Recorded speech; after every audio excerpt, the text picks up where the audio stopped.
The silence of the outer veil was a hard-won peace, a gospel preached not in temples but in the quiet hum of carbon dioxide scrubbers and the gentle groan of stressed metal. For 200 years since the Great Exodus, humanity had become a ghost, a whisper in the cosmic dark. We didn't conquer star systems. We inhabited their forgotten corners. The celestial junkyards, the soaring empires of the galactic core deemed unworthy of a glance. We called our home the Rust Belt, a sprawling, chaotic asteroid field where the bones of dead planets and failed stars mixed in a slow, gravitational dance. Our capital wasn't a shining city, but 1,000 independent habitats, each a tiny world unto itself, burrowed into rock and ice, bound by a simple, unspoken creed: to be loud was to be dead. We had learned the hard lessons from old Earth, a world we knew only through fragmented data cores and the sad songs of our grandparents. The Earth had screamed its presence to the heavens with radio waves and nuclear fire, and in the end, it choked on its own noise. So, we learned to be quiet. We didn't build fleets. We built fast. Nimble ships with chameleon hulls and heat sinks that could bleed a reactor signature into the cold void until it was indistinguishable from a sun-warmed rock. We didn't forge an empire. We nurtured communities in the bellies of iron-rich asteroids like the one I called home. Iron Womb. I was a scrapper, a void jigger, born and raised in the low-gravity warrens of Iron Womb. My world was a labyrinth of tunnels carved through ferrous rock, lit by the pale, nutrient-rich glow of algae farms and the flickering screens of scavenged tech. We weren't warriors or philosopher kings. We were mechanics, hydroponic farmers, and pilots. My father wasn't a war hero. He was the man who could coax another cycle out of a failing atmospheric processor with a wrench and a well-placed curse. My mother didn't pilot starfighters. She flew a lumbering ore hauler, a beast of a ship named the Stone Eater, navigating the treacherous, shifting corridors of the Rust Belt to drag back the derelict hulls and mineral-rich rocks that were our lifeblood. They taught me the rhythm of the void, the language of silence. They taught me how to read the faint trails of outgassing from a destabilized asteroid and how to listen for the signature of a pirate ship's drive coil powering up, a subtle shift in the background radiation that was more felt than heard. I spent my youth in the cockpit of my own ship, the Stray Dog, a cobbled-together scout vessel that was more patch plate and prayer than original manufacturing. It was ugly, temperamental, and the only thing I truly owned. In its cramped cockpit, I learned the value of being small, of being overlooked. In the Rust Belt, the biggest and the loudest were the first to attract the attention of the corporate prospectors or the slaver clans that sometimes drifted in from the lawless territories. We survived by being insignificant, a rumor of human survivors that no one could ever be bothered to confirm. The first sign that our long silence was about to be broken was not a shout, but a change in the pitch of the quiet. It began as a ghost on our deep-range sensors, a gravitational anomaly that shouldn't have been there. The old-timers in the cantina dismissed it, blaming it on faulty equipment or a passing rogue singularity. But I saw it on my own scopes aboard the Stray Dog. It was a ripple in space-time, a subtle, rhythmic flexing of the fabric of the void, as if something immense were breathing, slowly and deeply, just beyond the edge of our perception. Then came the lights, distant, dead planetoids, cold for millennia, as began to glow with a faint, internal luminescence. The light wasn't the chaotic, fiery orange of geological activity. It was a cold, serene blue-white, and it pulsed in perfect and geometric patterns. It was the kind of unnatural perfection that made the hairs on the back of your neck stand up. My father, his hands stained with engine grease, stood beside me at the main observation port of Iron Womb, watching one of the distant asteroids pulse with that ethereal light. He squinted, his face a roadmap of worry. "That's not nature," he'd said, his voice a low rumble. "Nature is messy. That's a signature. Something is writing its name on the dark, and I don't think we want to know what it is." He was right. The universe we knew was a place of beautiful, violent chaos, of explosive supernovas and the graceful, random orbits of celestial bodies. This was different. This was order. And in our experience, order imposed on chaos was never a good thing. The true messenger of our doom arrived a week later, limping into our sector like a wounded animal. It was a ship, but unlike any design I had ever seen, it was organic, shaped like a beautiful, thorny seed pod.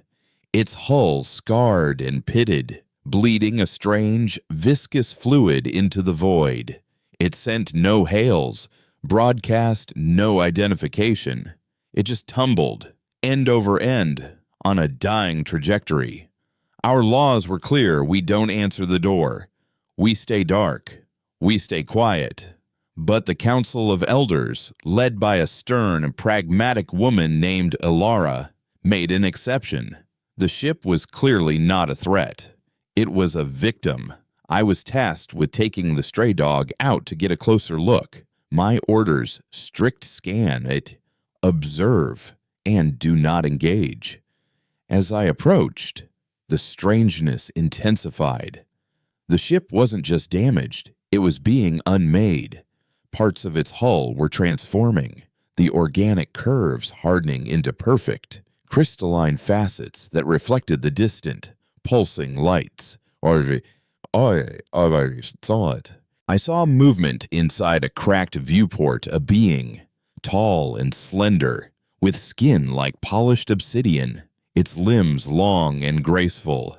It pressed a three-fingered hand against the viewport, and I felt a wave of pure, undiluted terror wash over me, a psionic scream of such despair that I physically recoiled in my pilot's chair. The alien's form began to lose cohesion, its obsidian skin cracking, the cold blue-white light growing from within. Before my horrified eyes, its body and the entire ship around it, petrified into a massive, intricate crystal. And then, as a shimmering wave of energy, visible only as a distortion in the starfield, washed over it, the crystal ship shattered into a billion motes of dust, a silent, glittering testament to an unknown horror.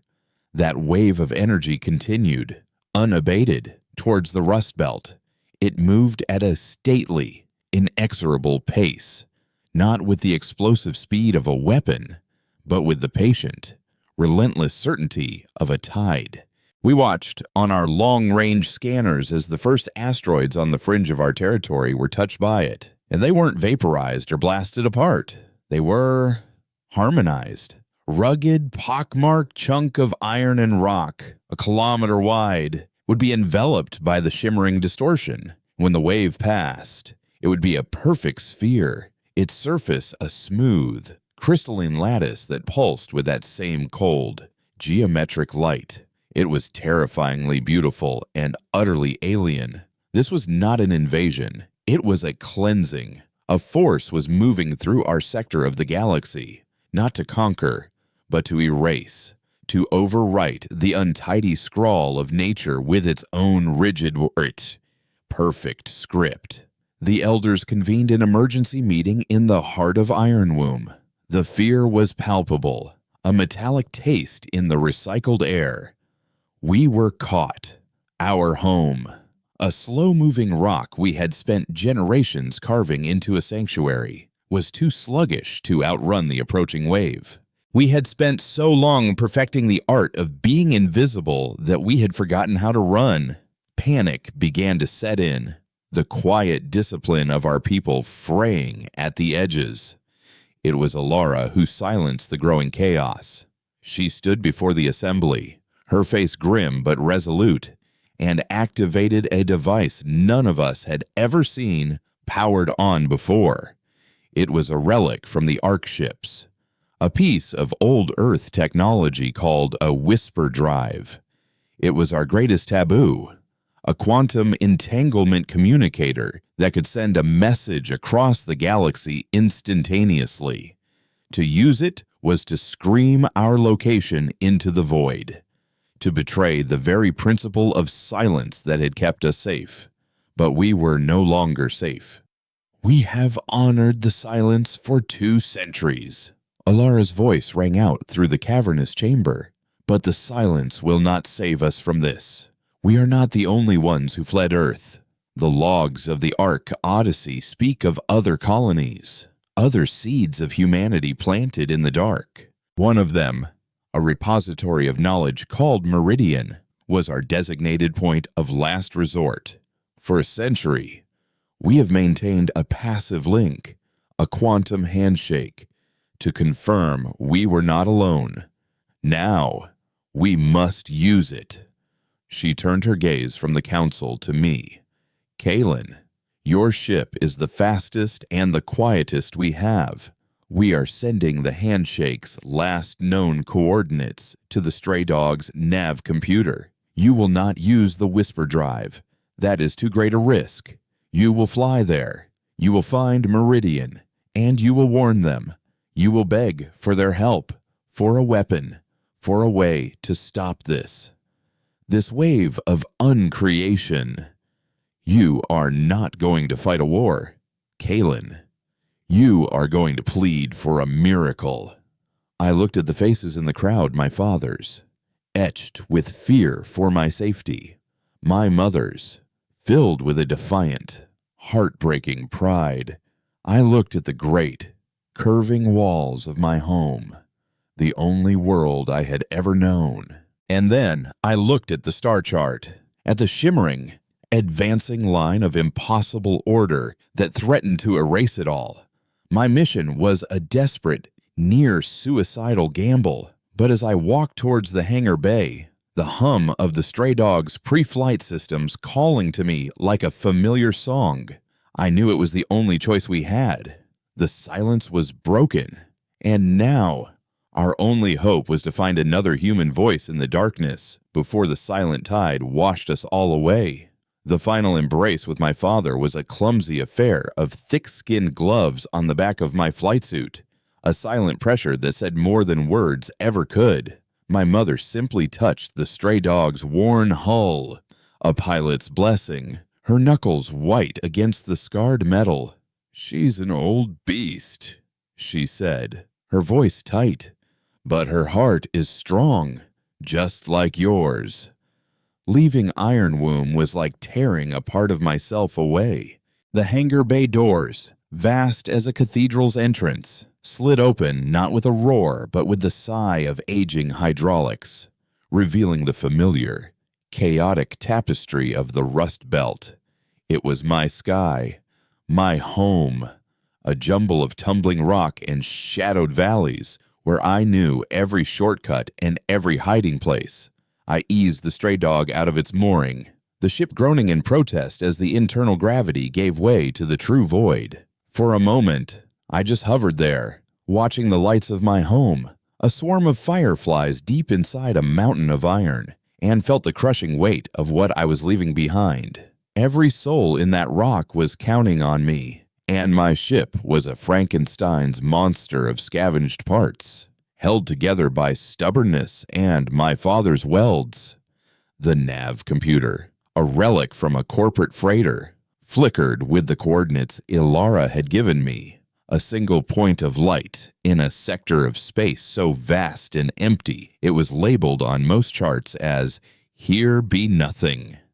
With a final, silent farewell, I engaged the main drive, and the comforting shudder of the patched-together engine propelled me away from the only world I had ever known, a tiny, insignificant vessel on an impossible errand. The first leg of the journey was a grim education in the nature of our enemy. The coordinates to Meridian took me through the Silent Sisters, a cluster of 7 gas giants that had once been a prime location for rogue gas miners. Now, they were a monument to the wave's terrifying power. From a distance, they were breathtakingly beautiful, no longer swirling with chaotic storms of methane and ammonia, but transformed into perfect crystalline spheres of banded, translucent color.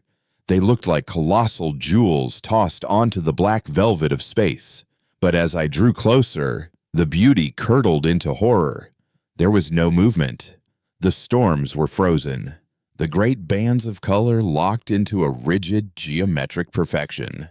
The moons that orbited them were no longer cratered spheres of rock and ice. They were flawless polyhedrons, each facet catching the light of a distant star with unnatural clarity. I flew the stray dog through the orbital path of what used to be a bustling mining outpost on the moon of Xylos. The station was still there, but it had been harmonized. Its sprawling, chaotic structure of docking arms and habitat rings was now a single, intricate lattice of crystal, a ghostly, silent sculpture of its former self. My sensors picked up no energy readings, no life signs, no radiation. It was a tomb, more absolute than any explosion could have created.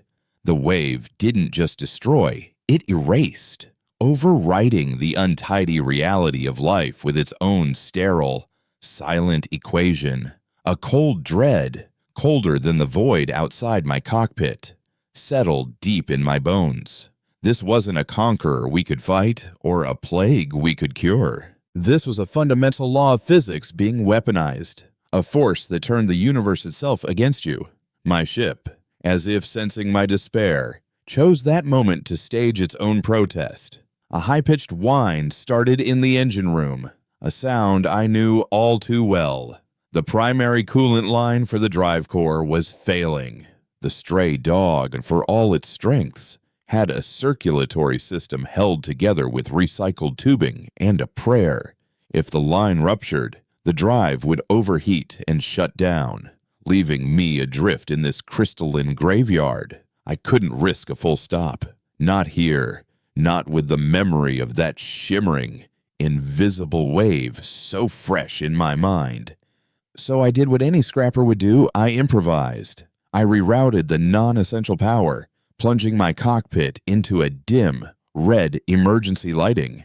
I suited up, tethered myself to the cockpit door, and climbed outside onto the hull of my ship while it was still moving. The universe spun around me, a dizzying panorama of silent, perfect worlds. Below me, the engine housing glowed with a dull, threatening heat. It was a dance I'd done 100 times in the relative safety of the Rust Belt. But out here, the stakes were my life and the lives of everyone I'd left behind. My magnetic boots clamped to the hull. I worked with frantic and practiced motions, the cold of the void seeping into my gloves. I used a self-sealing polymer patch, a scrapper's best friend, and wrapped it around the weeping joint, the polymer hardening almost instantly in the vacuum. It was a temporary fix, a bandage on a mortal wound, but it would hold. As I sealed the final clamp, a flicker of movement on the edge of my vision caught my eye. It wasn't the slow, stately drift of a crystal moon. It was another ship. It was a scavenger vessel like my own, though smaller and in even worse shape. Its hull was a patchwork of mismatched panels, and it was venting atmosphere from a gash in its port side. We stared at each other across the void for a long moment. Two cockroaches who had found each other in the aftermath of a nuclear blast. We were both running, both terrified. Slowly, cautiously, I opened a comm channel, using an old, encrypted pirate frequency. "Unidentified vessel," I broadcast, my voice hoarse. "This is the stray dog. I'm not looking for trouble." A burst of static answered. Then a woman's voice, ragged with exhaustion. "We see you. We're running, just like you," came from the Cygnus drift. It took everything. Our whole colony, just gone, turned to glass. Her voice broke. "We saw the light. We just ran." We spoke for nearly an hour. Two ghosts sharing stories in a haunted house. Her name was Anya. They were a small, independent colony of artists and engineers, a pocket of humanity I never knew existed. They had no affiliation with the Rust Belt or any other known settlement. They were just people, trying to live quietly. She told me the wave had no apparent source. It just manifested, a shimmering edge of reality that moved at a constant, unhurried pace. Nothing stopped it. Nothing slowed it. They had fired their entire defensive arsenal at it: plasma torpedoes, mass drivers, even a last-ditch kinetic impactor. Weapons simply dissolved as they touched the wave. Their matter and energy converted into the same cold, blue-white light. They had lost contact with two other nearby colonies before they fled. We were not the first to be found. As we prepared to part ways, our separate, desperate journeys pulling us in different directions, she asked the question that hung between us.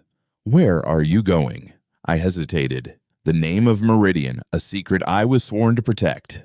"Looking for an answer," I said, the words feeling thin and foolish. She let out a humorless laugh. "There are no answers out here," she replied, her voice filled with a profound emptiness. Only more darkness. We wished each other a luck neither of us believed in and broke off, her wounded ship a fading speck against the backdrop of a crystallized gas giant. Her words echoed in my silent cockpit, a chilling counterpoint to the thrum of my temporarily repaired engine.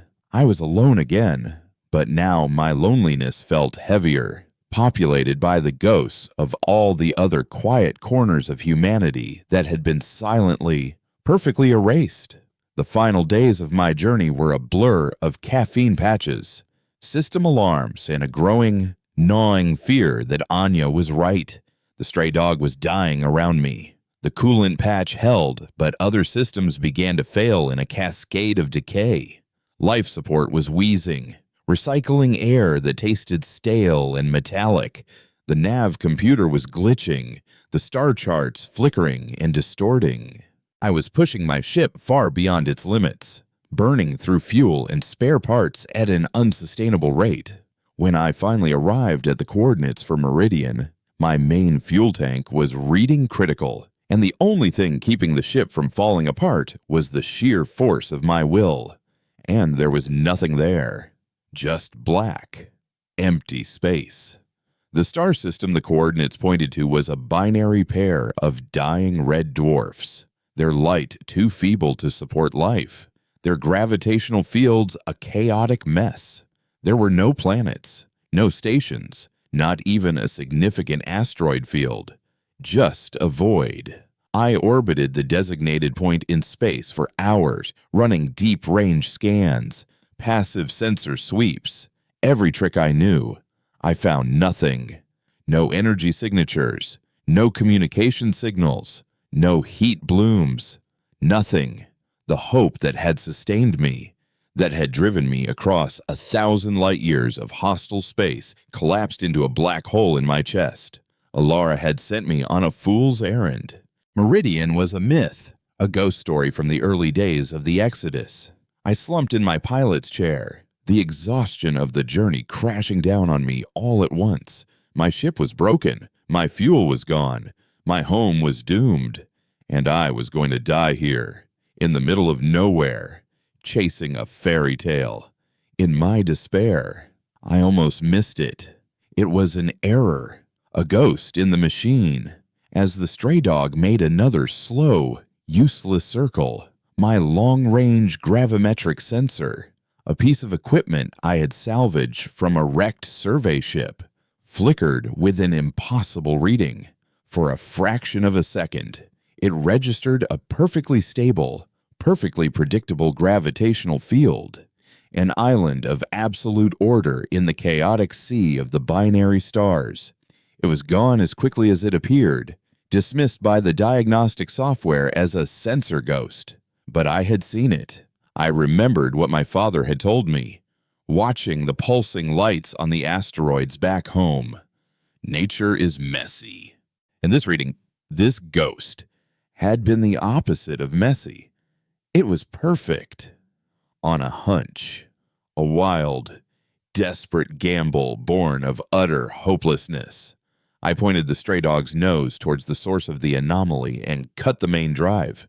I was adrift, silent, bleeding the last of my ship's heat into the void, making myself as quiet and insignificant as I possibly could. I remembered the old ARC protocols from the history course, the first contact signals that were designed to be subtle, to be recognizable only to those who knew what to look for. I rerouted the last dregs of power from my failing communications array and broadcast a simple 8-bit beam signal, a sequence of prime numbers, the universal signature of intelligence. For a long, heart-stopping minute, there was only silence. Then, the space in front of me tore open.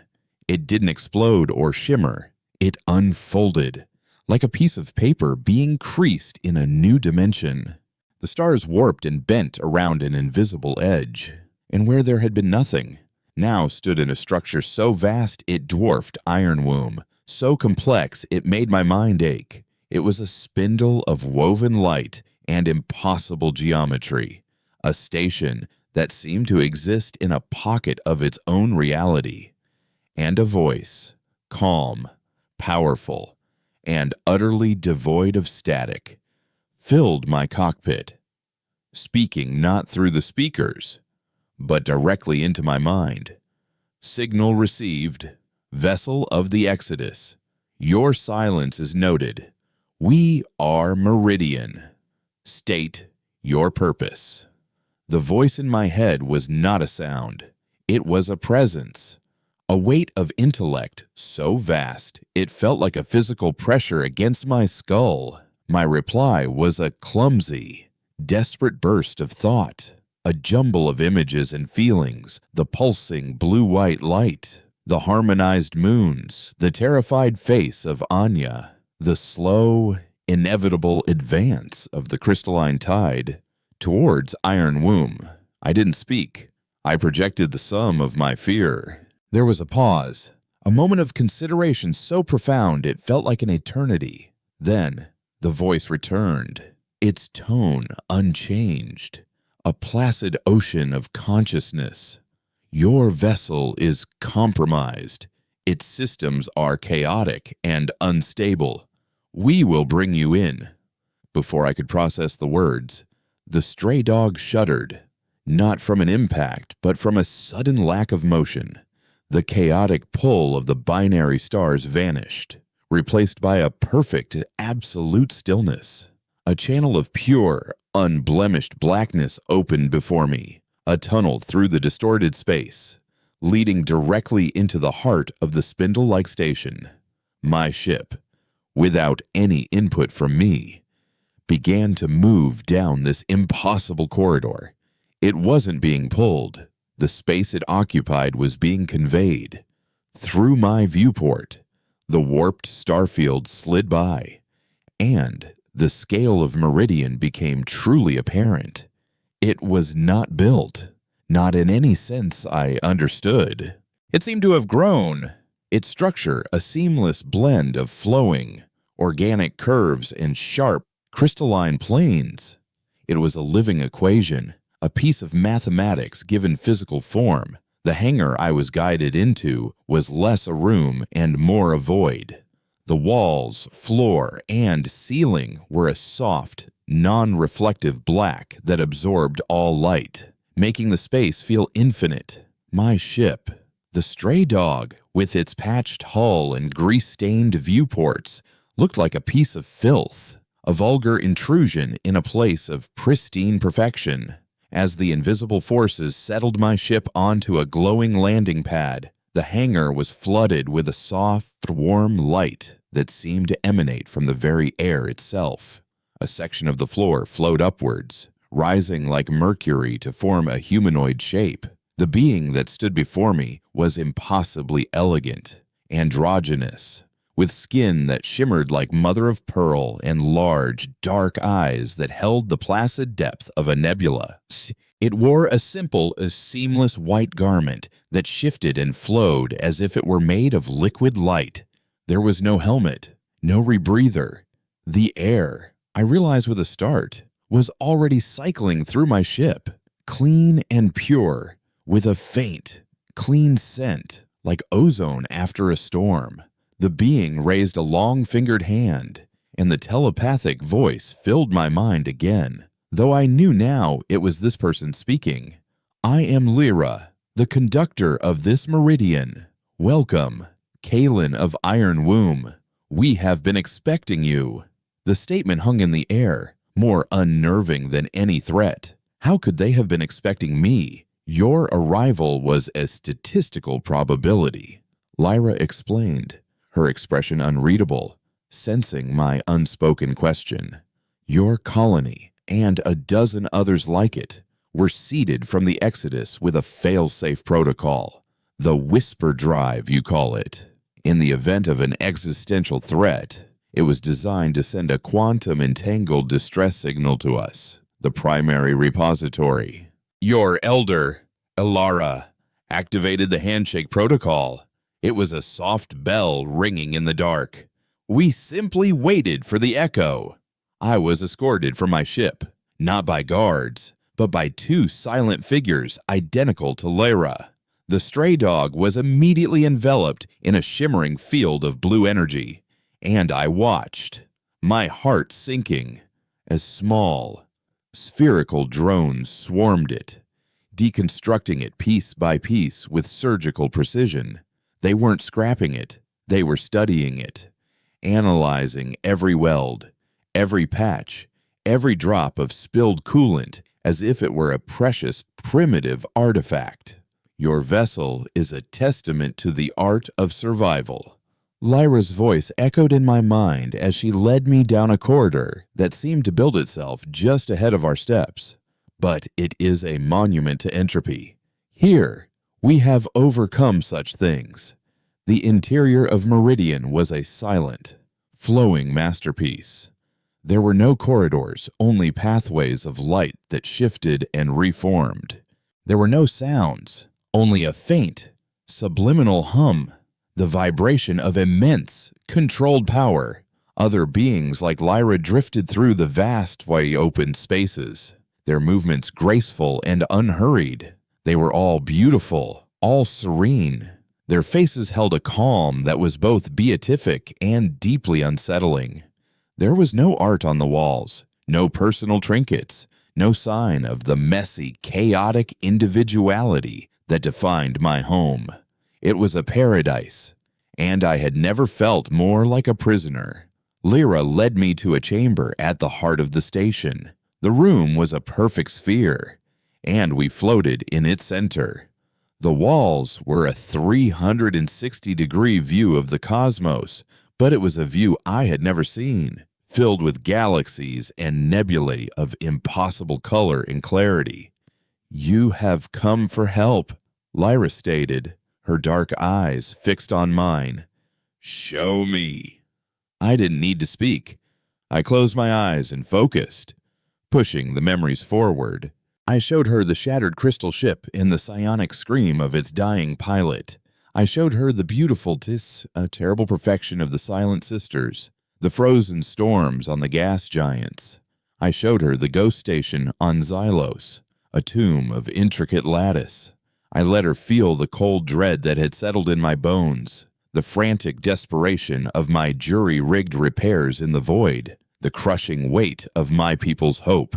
I showed her the advancing, shimmering line on our long-range sensors, the inexorable tide of uncreation that was, even now, consuming the outer edges of the Rust Belt. I let her feel everything, For the first time, I felt a flicker of something from her, not emotion, but a deep, analytical focus, a sense of immense processing power being brought to bear on my raw, chaotic data.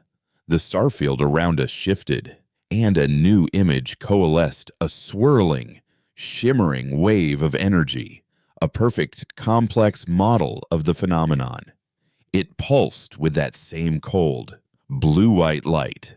"We are aware of this phenomenon," Lyra's mental voice stated, the calm returning. "We call it the chorus. It is not a weapon. It is a state of transition." My own thoughts, raw and angry, may burst forth. "A transition. It's an extermination. It's wiping us out." Lyra's gaze didn't waver. "The universe trends towards order. The chorus is a catalyst for that trend. It reorganizes matter and energy into a more stable, harmonious state. It does not destroy. It perfects. What you call extermination, we call ascension." The sheer, alien nature of her perspective left me speechless. They weren't horrified. They were studying it. "We have been observing the chorus for centuries," she continued, the model of the wave rotating slowly between us. "It is ancient, perhaps older than this galaxy. It moves through the void, and where it passes, chaos is harmonized. Life, as you define it, a temporary, inefficient chemical reaction, is incompatible with this higher state of order. Its biological and neurological processes are too noisy. The chorus silences the noise." A cold fury began to build in my chest. A feeling so raw and real, it felt out of place in the sterile environment. "So, you're just going to watch. You're going to watch as it erases us. We're your people. We came from the same world."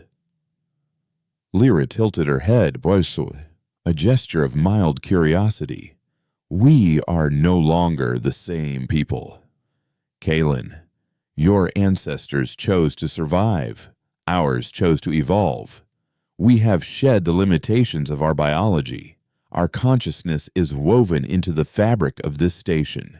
We do not fear the cessation of our physical forms. Your people cling to their rocks and their rusting machines, fighting against the inevitable tide of cosmic change. It is poignant, but it is not a path we can follow." Her words were not cruel, but their detached, clinical logic was more devastating than any malice. They saw us as primitives, a fascinating but ultimately doomed culture clinging to an outdated mode of existence. "We cannot give you weapons," she said, finally answering the question I had crossed the galaxy to ask. To fight the chorus with explosions would be like trying to silence a symphony with a scream. It is a futile, meaningless gesture. The last of my hope crumbled. I had come for a miracle and found only apathy. I had found gods who had looked upon the apocalypse and deemed it beautiful. However, Lyra's voice cut through my despair. "We will not abandon you entirely. We cannot save your colony, but we can save your people." The starfield around us dissolved, replaced by a simulation of iron womb. I saw my home, the tunnels, the algae farms, the bustling central market. Then I saw the shimmering wave of the chorus wash over it, and the asteroid became a perfect, glowing crystal sphere. "We can offer you sanctuary," she said. "We can transmit the technology for mass consciousness uploading. Your people can shed their physical forms and exist as pure data within our systems. Their memories, their culture, their essence, all preserved. They will live on or here with us, in a state of perfect order. This is the only help we can offer, the only salvation that has meaning." I stared at the image, at the simulated ghost of my home, and felt a wave of nausea. She was offering me a choice physical extinction at the hands of the chorus, or a digital, soulless existence in her perfect, sterile museum. They would save our memory, but they would let us die. No. The word was a raw, guttural thought, torn from the deepest part of my being. We don't want to be a file in your library. We want to live. For the first time, I saw a flicker of something in Lyra's eyes, a shadow of an emotion she had long since transcended. It might have been pity. To live is to change. Her voice whispered in my mind. You are being offered the ultimate change. Your refusal is illogical. The spherical chamber brightened, the simulation fading, and I was left floating in the empty center, utterly defeated. I had come to find humanity's last hope. Instead, I had discovered its epitaph. The choice Lyra presented was no choice at all. It was a death sentence with an optional epilogue. I refused. The word "j'entends," a raw, defiant thought, echoed in the silent sphere. Lyra's placid expression didn't change, but I felt a subtle shift in the mental atmosphere, a sense of a conversation concluded, a statistical path closed off. Your decision is inefficient, she projected, the word inefficient carrying the weight of a profound moral failing. You choose the chaos of oblivion over the order of preservation. We will respect this choice, as we respect the final, futile struggles of any dying organism. She was dismissing me, dismissing my entire civilization. The spherical chamber around us dissolved back into the soft, black void of the hangar bay. I was standing once more before the glowing pad where my ship had been. There was nothing there now but a faint shimmer in the air. Your vessel has been recycled, Lyra stated, a hint of something akin to distaste in her mental voice. Its components were a discordant mix of primitive technologies. We have, however, constructed a replacement for your return journey. It is adequate. From the black floor, a new ship rose. It was a perfect teardrop of seamless, silver material, utterly devoid of markings, ports, or visible engines. It was beautiful, sterile, and alien. It wasn't a gift. It was a dismissal notice, a taxi to the gallows. I was given a new flight suit, a thin, silvery material that molded itself to my body, and was ushered towards the ship without a word. My old suit, my tools, the familiar, comforting weight of my sidearm, all gone, recycled into their perfect, ordered system. As I approached the teardrop vessel, a section of its hull rippled and flowed open, revealing a cockpit that was as minimalist and unnerving as the rest of this place. There was a single, semi-reclined chair and no controls. No joystick, no throttle, no screens. Just a smooth, featureless console. The vessel will interface with you directly. Lyra's voice echoed in my mind from a distance. Think of your destination, and it will take you there. It has been provisioned with enough energy for a single, one-way journey. We will not be seeing you again, Kaelin of Ironwomb. We will, however, archive the final moments of your colony's transition. For posterity, the cold, academic cruelty of that final thought was like a physical blow. I stepped into the cockpit, and the hull flowed shut behind me, sealing me in absolute silence. The chair conformed to my body, and I felt a brief, tingling sensation as microscopic probes made contact with my suit, linking to my nervous system. I thought of home, of the chaotic, beautiful mess of the Rust Belt, and the ship lifted without a sound, sliding out of the impossible, folded space of Meridian and back into the normal universe. The station simply vanished behind me, folding in on itself until it was gone, leaving me alone in a borrowed ship, a ghost in a perfect machine, with nothing but a death sentence to deliver. The journey back was a torment. The ship was flawless. It moved through the void with a silent, effortless grace that made the stray dog's rumbling, shuddering progress feel like a child's toy. There were no system alarms, no course corrections, no need for the constant vigilance that had been a part of my entire life. I was a passenger, a helpless observer with nothing to do but think. And so I thought. I thought about Lyra's cold logic, her vision of a perfected, silent universe. I thought about the artists and engineers of the Cygnus Drift, their entire culture turned to glass.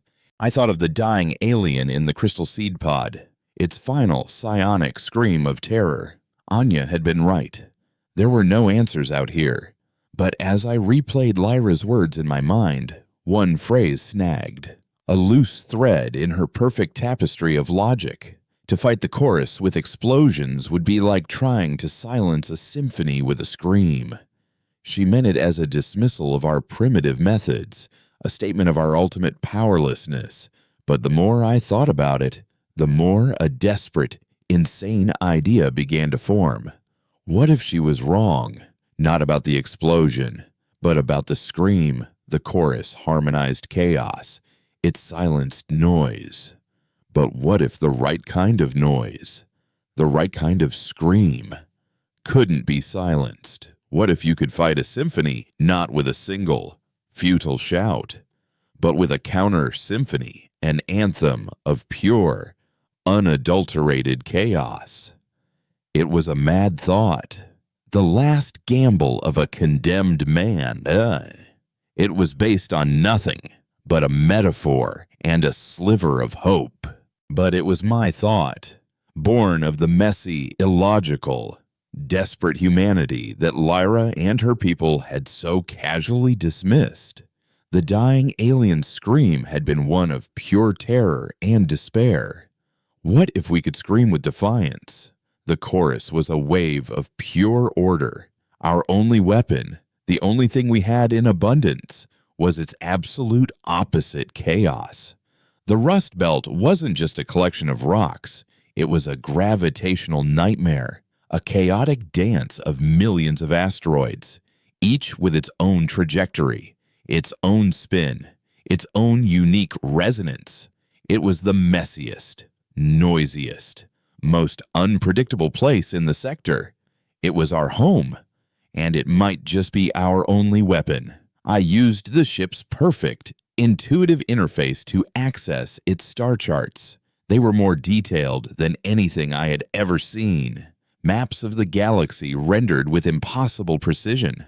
I plotted a new course, not directly for Iron Womb, but for the heart of the Rust Belt's most unstable region, the Cauldron. It was a gravitational maelstrom where a cluster of high-density iron asteroids were locked in a complex or multi-body orbital dance, constantly colliding, shattering, and reforming. It was a place pilots avoided, a shipbreaker of a region. It was the loudest, most chaotic place I knew. As the silver ship sped towards my new destination, I pushed its telepathic interface to its limits. I didn't just want navigation, I wanted data. I accessed Meridian's archives on the chorus, searching for any scrap of information their cold analysis might have overlooked. They had terabytes of data spectrographic analysis, gravimetric readings, quantum field measurements. To them, it was a subject of academic curiosity. To me, it was the face of the enemy.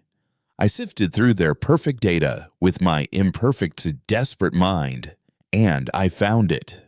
A footnote in a lengthy report on the chorus's effect on quantum foam.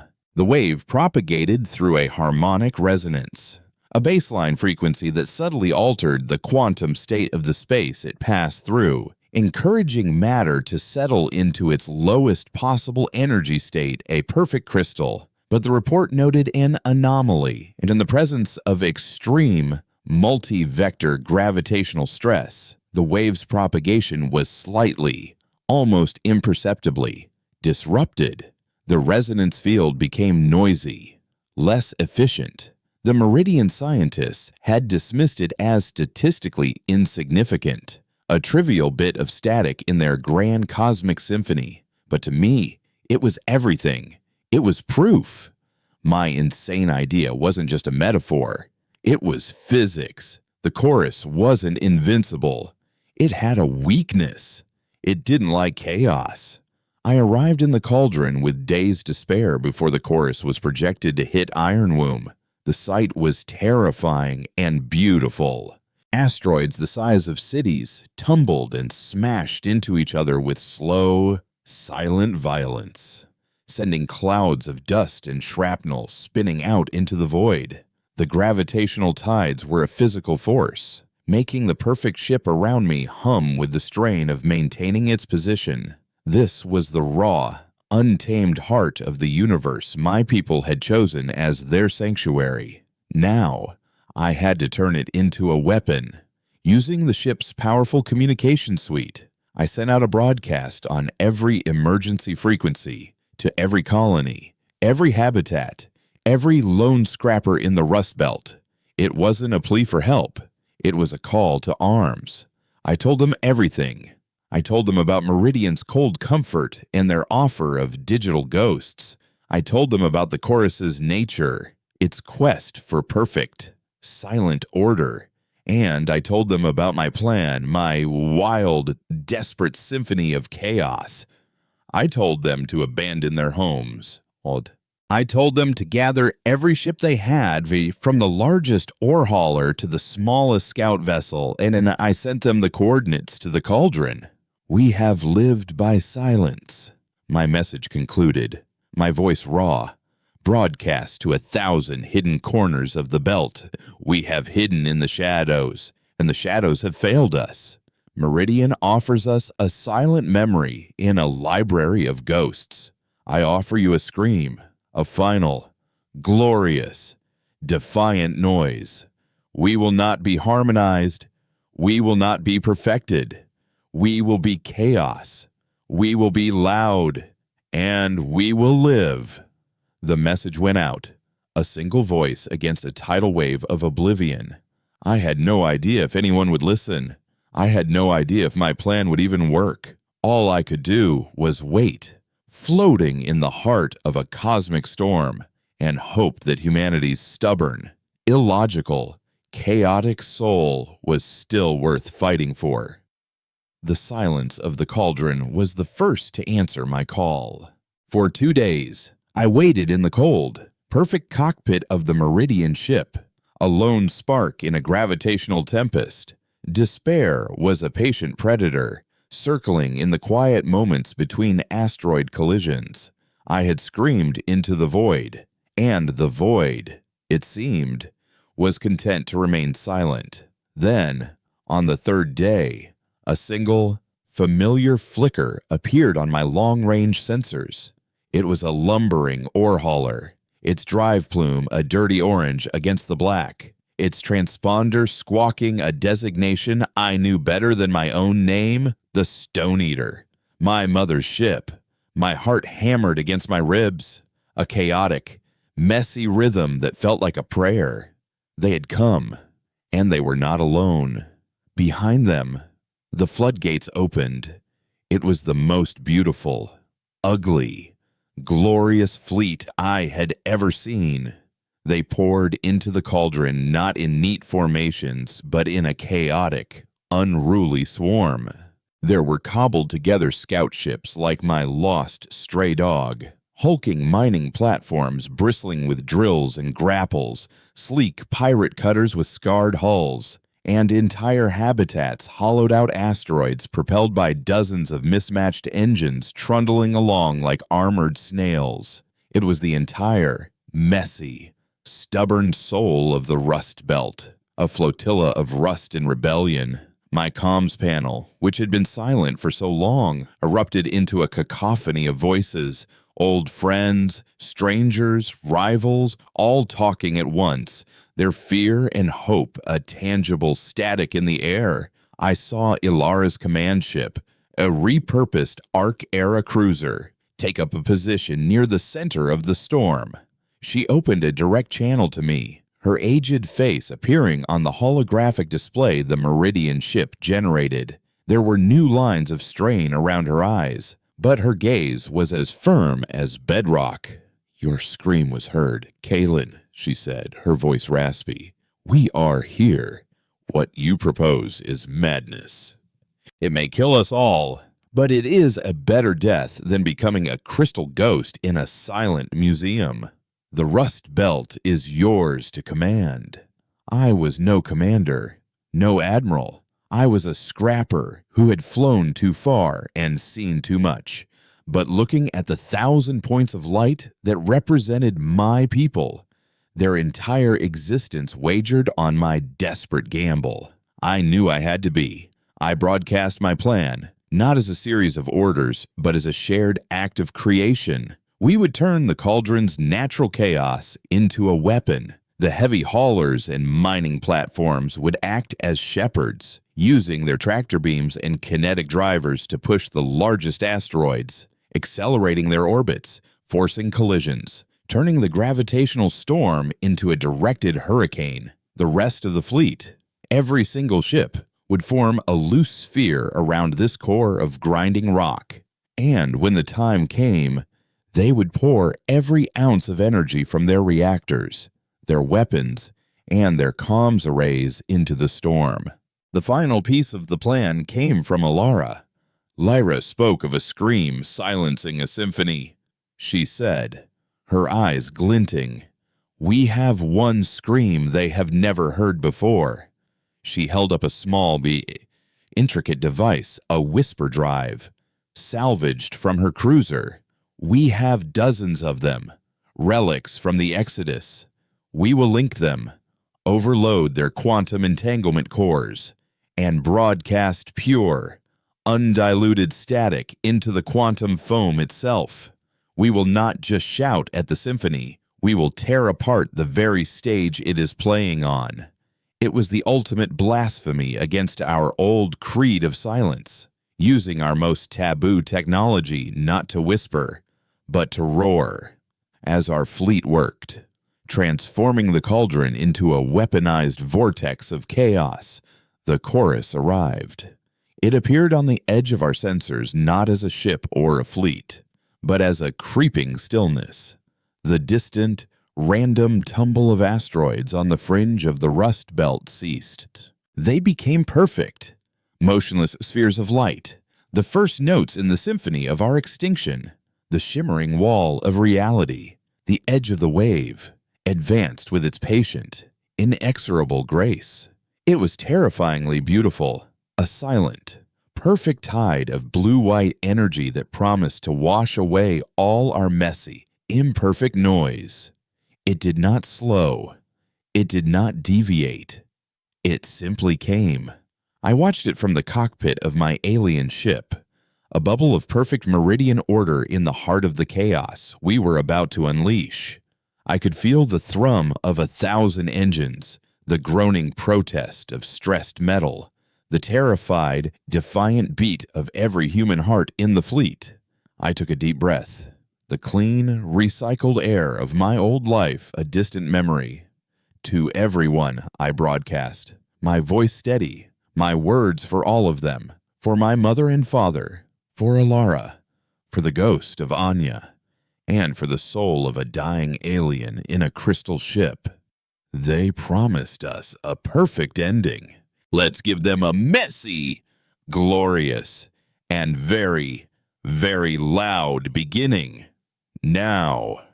The word was the conductor's downbeat, and the Rust Belt screamed.